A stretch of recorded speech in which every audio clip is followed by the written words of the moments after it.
Leo Tolstoy की एक बहुत ही प्रसिद्ध कहानी है। कहते हैं कि पुराने रूस में 3 फकीर बहुत प्रसिद्ध हो गए। वे इतने प्रसिद्ध हो गए कि वहाँ का जो सबसे बड़ा पादरी था उसे उन तीनों फकीरों से बड़ी ईर्ष्या होने लगी, क्योंकि धीरे धीरे लोगों ने चर्च में आना ही बंद कर दिया था। चर्च से लोगों की भीड़ बिल्कुल गायब सी हो गई थी। अब सभी लोगों ने उन 3 फकीरों के पास ही जाना शुरू कर दिया था। वहाँ का प्रधान पादरी सोचता कि ये तीनों कौन हैं जो मेरे रहते संत बन गए, क्योंकि ईसाईयत में एक प्रथा है कि जब तक चर्च किसी इंसान को मान्यता ना दे दे तब तक वो संत नहीं बन सकता। पादरी बड़ा परेशान रहने लगा, क्योंकि लोगों में चर्च की लोकप्रियता दिनों दिन कम होती जा रही थी। लेकिन एक दिन तो हद ही हो गई। पादरी पूरे दिन चर्च में बैठा रहा, लेकिन एक भी व्यक्ति चर्च नहीं आया। पादरी के क्रोध का ठिकाना ना रहा। उसने निश्चय किया कि आज तो उन तीनों फकीरों की खैर नहीं, आज तो मैं उन तीनों को सबक सिखाकर ही रहूंगा। वह अपनी पूरी पादरी वेशभूषा में तैयार हुआ।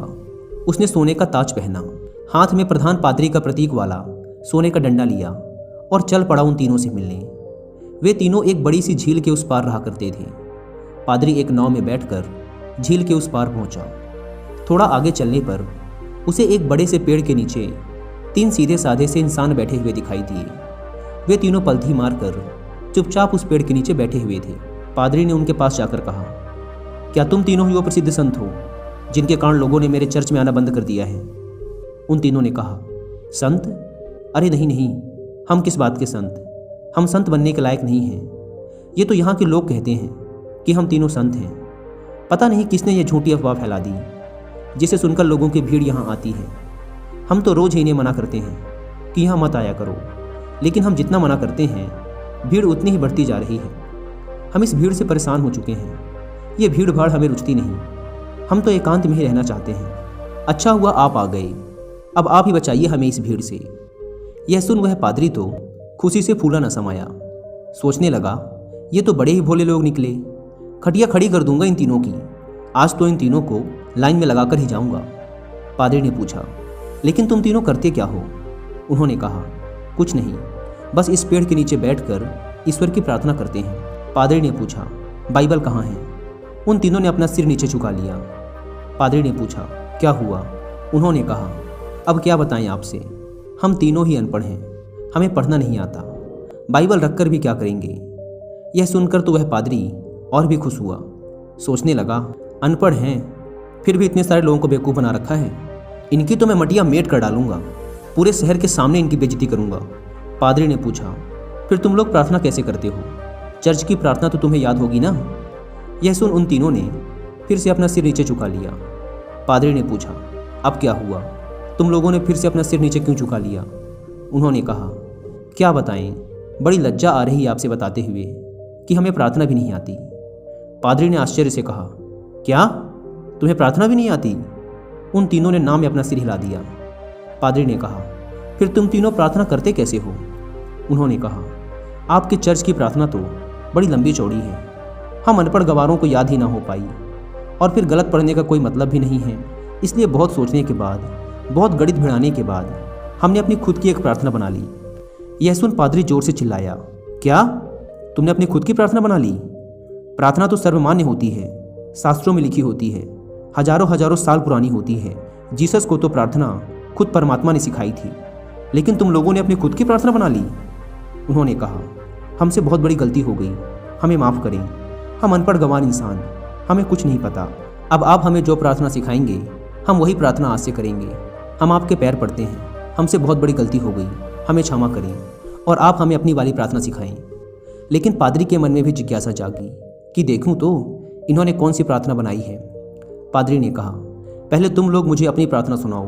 उन्होंने कहा, नहीं महाराज, हम अनपढ़ों की प्रार्थना का कोई मतलब नहीं, आप हमें और शर्मिंदा ना करें, आप हमें अपनी वाली प्रार्थना सिखाएं। लेकिन पादरी नहीं माना, इसलिए पादरी के बार बार कहने पर आखिर में वो अपनी प्रार्थना सुनाने के लिए राजी हो गए।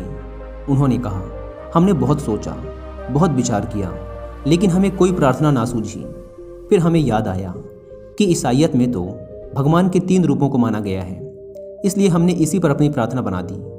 अगर आप हमारी प्रार्थना सुनेंगे तो हम पर हंसेंगे। इसके बाद वे तीनों चुप हो गए। पादरी ने कहा, अरे बताओ, नहीं हंसूंगा मैं।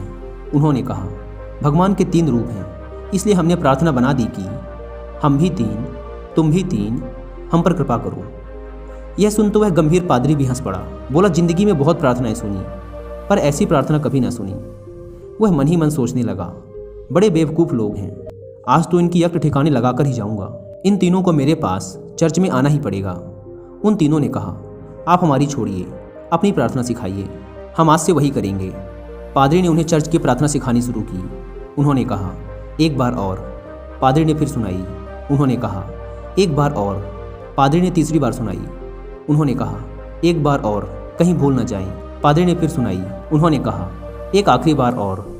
पादरी ने कहा, घबराओ मत, कभी कभी चर्च भी आया करो, धीरे धीरे तुम लोगों की भी जिंदगी सुधरने लगेगी, और अगर रोज आओगे तो यह प्रार्थना भी सीख जाओगे। उन्होंने कहा, जी, जैसी आपकी आज्ञा।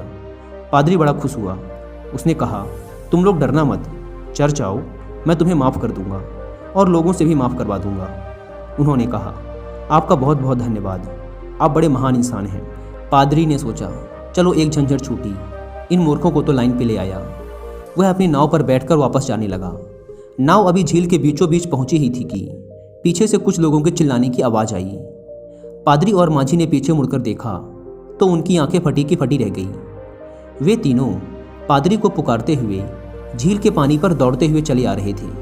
वे तीनों पानी पर ऐसे दौड़ रहे थे मानो कोई जमीन पर दौड़ रहा हो। यह देखकर तो पादरी के हाथ से वह सोने का डंडा छूटकर वही नाव पर गिर गया। यह चमत्कार तो आज तक केवल जीसस ने ही करके दिखाया था।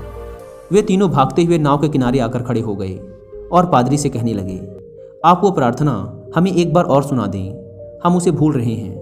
वो कहता है ऐसे शुरू होती है, ये कहता है ऐसे शुरू होती है, मैं कहता हूँ ऐसे शुरू होती है। हम तीनों में बहस शुरू हो चुकी है। अब हम बहस करें या प्रार्थना करें, इसलिए आप हमें वो प्रार्थना एक बार और सुना दें। पादरी ने तो झुककर उनके पैर ही पकड़ लिए और कहने लगा, अब तक जो भी बताया है, जो कुछ भी कहा है, सब कुछ भूल जाओ। तुम्हारी प्रार्थना जीती और मेरी हारी। तुम्हारी प्रार्थना ही श्रेष्ठ है। श्रेष्ठ है क्योंकि वह सुन ली गई है, और सच तो ये है कि अब से मैं भी तुम्हारी वाली ही प्रार्थना करूंगा। गलती तो मुझसे हुई है जो मैंने तुम्हारी प्रार्थना को कम समझा, जबकि कमी तो मेरी श्रद्धा, मेरी आस्था में थी, कमज़ोर तो मेरी प्रार्थना थी। इसलिए आप लोग मुझे क्षमा करें, बड़ा उपकार होगा। वे तीनों फकीर बोलते रहे कि आप एक बार हमें अपनी वाली प्रार्थना और सुना दें, लेकिन वह पादरी चुपचाप अपना सिर नीचे झुकाए वहाँ से चला गया। दोस्तों, अगर आप लियो टॉल्स्टॉय द्वारा लिखी और भी ऐसी कहानियाँ सुनना चाहते हैं तो आप इन्हें सुन सकते हैं कुकू FM ऐप पर। कुकू FM इंडिया का लीडिंग ऑडियो बुक प्लेटफॉर्म है, जहां पर आप कहानियों के अलावा self help books, religious books and famous personalities की बायोग्राफीज़ को भी ऑडियो फॉर्मेट में सुन सकते हैं, वो भी अपनी मनपसंद लैंग्वेज में। अगर आप प्ले स्टोर से इस ऐप को डाउनलोड करके इसके 1 ईयर का सब्सक्रिप्शन लेते हैं तो वो आपको पड़ेगा 399 रुपीज़ का, लेकिन आप इसे अवेल कर सकते हैं सिर्फ 199 रुपीज़ में अगर आप यूज़ करते हैं कूपन कोड WI50। लेकिन यह कूपन कोड सिर्फ पहले 250 लोगों के लिए ही वैलिड है, इसलिए देर ना करें। ऐप की link description and pin comment पर दी गई है, एक बार जाकर जरूर चेकआउट करें। लियो टॉल्स्टॉय की यह कहानी हमें सिखाती है कि ये जरूरी नहीं कि हमारे द्वारा की गई प्रार्थना शास्त्रों से ही ली गई हो, वो बहुत प्राचीन ही होनी चाहिए, लाखों लाखों लोगों द्वारा मान्यता प्राप्त होनी चाहिए।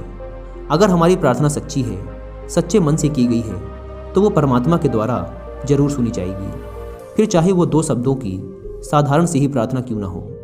उन 3 साधुओं की कहानी से सीखने को तो हमें यही मिलता है कि हम चाहे कुछ भी करें, लेकिन उसे दिखावे के उद्देश्य से ना करें।